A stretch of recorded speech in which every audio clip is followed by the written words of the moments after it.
Hey, to check your sleep data of the Samsung Galaxy Watch 7, all you have to do is just to go into the Samsung Health application. So this is the Galaxy wearable, but we have to open the Samsung Health.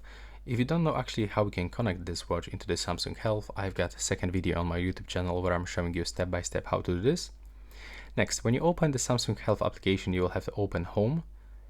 Then you will have to start scrolling and you will have to go for Sleep, which will be located just right here. And now, before you actually start capturing your sleep, you can customize these targets, but I'm gonna skip this. And as you can see right here, I can find my sleep data from every day. Also, I can discover my animal sleep. And when I tap right here, I can get preview of average bedtime, wake up time from 7 days, 31 days, 12 months.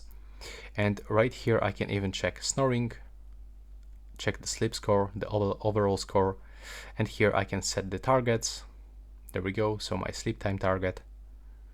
And as you can see, that's how it looks. Right now, please subscribe.